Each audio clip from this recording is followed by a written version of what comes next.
ఆంధ్రప్రదేశ్ రాష్ట్ర రాజకీయాల్లో రాజధాని అంశం మళ్లీ చిచ్చు రేపుతోంది.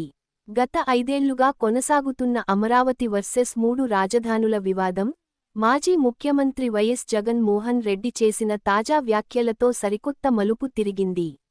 వైసీపీ మళ్లీ అధికారంలోకి వస్తే తమ పాత ప్రతిపాదన అయిన 3 రాజధానుల అంశాన్ని తెరపైకి తెస్తామనే సంకేతాలు వెలువడుతుండటంతో రాజకీయ వర్గాల్లో పెద్ద ఎత్తున చర్చ మొదలైంది. విశాఖపట్నంను పరిపాలనా రాజధానిగా, కర్నూలును న్యాయ రాజధానిగా, అమరావతిని శాసన రాజధానిగా ఉంచాలనే తమ పట్టును వైసీపీ నేతలు సమర్థించుకుంటున్నారు.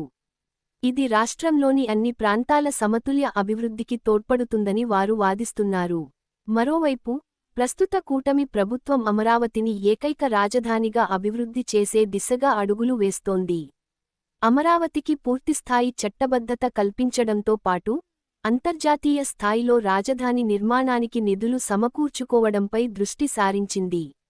గతంలో నిలిచిపోయిన నిర్మాణ పనులను తిరిగి ప్రారంభించడం, కేంద్ర ప్రభుత్వం నుండి భారీగా ఆర్థిక సాయం పొందడం ద్వారా అమరావతిని ఒక సెల్ఫ్ సస్టైనబుల్ నగరంగా మార్చాలని ప్రభుత్వం లక్ష్యంగా పెట్టుకుంది.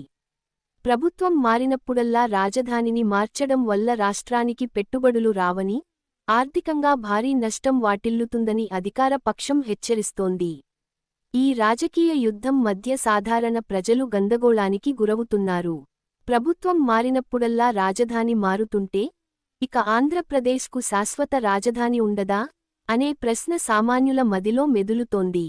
రాజధాని మార్పు వల్ల భూములు ఇచ్చిన రైతుల భవిష్యత్తు, అక్కడ జరుగుతున్న వేల కోట్ల రూపాయల పెట్టుబడులు ప్రశ్నార్థకంగా మారుతాయని నిపుణులు అభిప్రాయపడుతున్నారు.